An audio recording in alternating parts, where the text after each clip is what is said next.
matters. This is KARK 4 News at 6.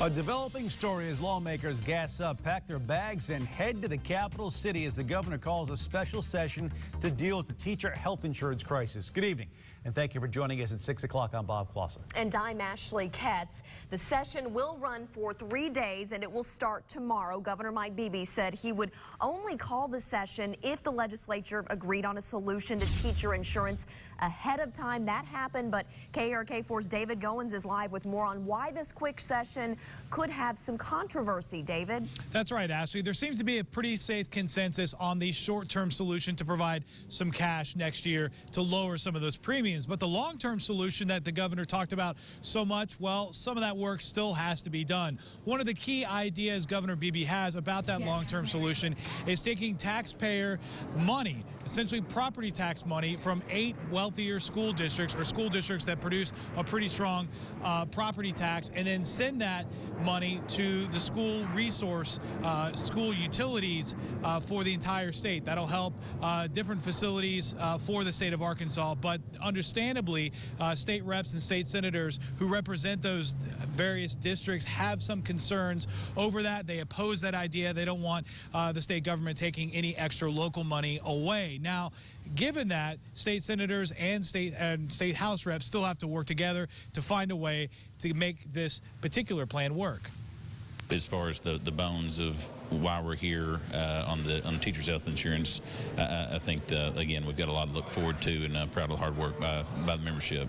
I understand the concerns, and I understand the concerns of some constituents, but I think it was something that we have to do at this point.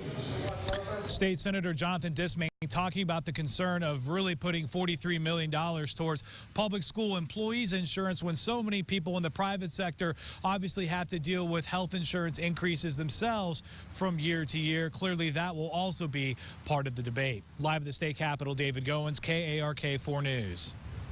It's going to be a busy couple days, David. Thank you very much. Teachers across the state have been watching what happens with the insurance debate up there, trying to figure out exactly which way this thing's going to go. That's right. KARK's Hubert Tate is here now with that side of the story. So, Hubert, how are they feeling today? Well, as you can imagine, teachers are very excited about today's news, but they know the deal is not done just yet. Today, one teacher here in Little Rock tells me she hopes the issue is resolved soon. Ashley Allman is a third-grade teacher at Watson Intermediate. Like so many public school workers, she has kept a close eye on what happens with her insurance, because if it rises, she needs to be prepared. But she is hoping lawmakers reach an agreement. We work extremely hard. We already don't make enough for what we have to do. We really need the insurance because we are around children all the time, so we are constantly getting sick. Allman says she loves her school and she loves her job, but doesn't want to go broke while doing her work. Coming up tonight at 10, hear more about why she hopes lawmakers come to an agreement. Ashley.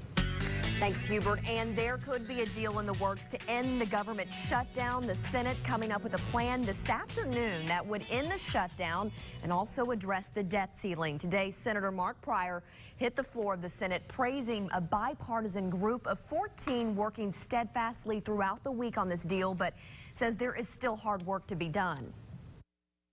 And I just hope and pray that in this body, we will continue to work together. We'll be problem solvers. We'll get things done. The legislative process is not always pretty. We understand that, not always pretty, but that we'll get it done at the end of the day. We'll reach those bipartisan agreements that'll make this country proud. Senator Pryor also name-checked Arkansas and Maine on the Senate floor, complimenting the two states on being able to have both parties work together. Some parents say their kids went home from school hungry. Happened to Polk County after the school apparently ran out of food for meals for lunch. KARK4's Drew Petremel getting a reaction from parents and speaking with the Hector School Superintendent. And what do you have to say, and how did this all happen, Drew? Well, Bob, the superintendent says the district underestimated how many students would eat lunch yesterday, and that is what led to a shortage. Horrible. I don't understand how they can run out of food. Some parents in the city of Hector not happy after hearing about a problem Tuesday in the school district's cafeteria. We made a misprojection on how much food would be necessary. School Superintendent Walt Davis says of the district's 600 students, more than usual ate school lunch on Tuesday. We had a situation where it was raining. That kept students from hitting the playground during lunch. Instead, more stayed in to gobble down the chicken lunch. 7th graders were the last in line to eat, and by the time it was their turn, meals were gone. Very regretful. You know, I hate that happened at all. Certainly understand parents' concern. Davis says there were side items available even if the main course wasn't. But some parents say their kids were not offered anything. Davis says that may have been the result of poor communication between school workers and the students, something he promised to work on. One of our main objectives is to have our students healthy and secure and safe at school, and part of being healthy is eating. Of all the things parents have to worry about when they send their kids off to school, parents say not getting a meal wasn't on the radar. The amount of kids come to school every day, I guess they should know how much food they need and have enough for the kids. It's unacceptable. Now, when I spoke to Superintendent Davis today, he was extremely apologetic. He says steps are being taken to make sure nothing like this ever happens again. Guys? Thanks, Drew. A Hot Springs man turns himself into police today in connection with a deadly shooting. Anthony Burnell is facing first-degree murder charges. Burnell charged with first-degree murder in the shooting death of Christopher Howard. He was found dead on Quapaw Street Saturday morning. A deadly shooting in northwest Arkansas claiming the life of a 15-year-old boy. The Washington County Sheriff's Office confirming the identity of the victim as Michael Brawley. They say he suffered a single gunshot wound to the chest. The call came in as an accidental shooting on Bethlehem Road near West Fork. I don't know if we're dealing with a accidental situation or a homicide, but we'll be treating it as a homicide till we get to the bottom of it. The body on its way to the state crime lab for further examination. Investigation naturally is ongoing. We'll keep you up to date on that. The decision to allow booze with your popcorn at the movie theater inside McCain Mall is still up in the air at this point. The Alcohol Beverage Control Board will allow managers at Regal Cinema to come back with a plan on how they will police alcohol inside the theater. The city's police chief rejected the idea, but it's the ABC who issues liquor licenses to businesses. Board members say they need to see a comprehensive plan from the theater, especially since minors go to the movies too. We may be able to reach something of an understanding that makes people comfortable.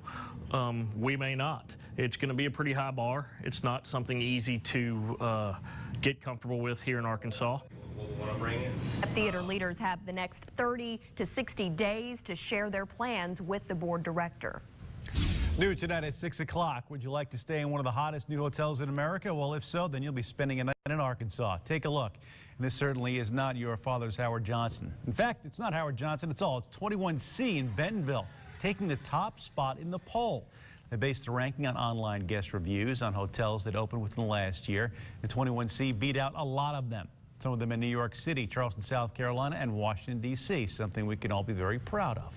Well, good news if you're looking for a job. The Arkansas Workforce Center hosting a job fair next week. Here's the date. You'll want to write this down. It's October 21st from 10 a.m. until 12 p.m. It's at the Little Rock Workforce Center on South University in room 190. It is open up to the public, and if you are a business that maybe wants to participate, it's not too late. You can just give them a call over at the Workforce Center.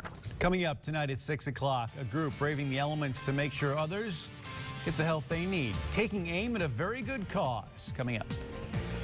And for much of the day today, much of Arkansas was rather cloudy and rather dreary. The highest temperatures for most places just after midnight. In Little Rock, 66 the high at 1:38 this morning. We spend much of the day in the 50s to around 60. 55 is our low so far for the day. A lot of folks headed down to the 40s tonight, and a lot of folks likely to see 30s overnight as we head through the weekend. We'll let you know when to expect it all in just a couple minutes. From the station that brings you local news that matters, this is KARK 4 News at 6 in high definition. With Bob Clausen, Ashley Katz, Chief Meteorologist Keith Monahan, and Aaron Peters with your Razorback Nation report.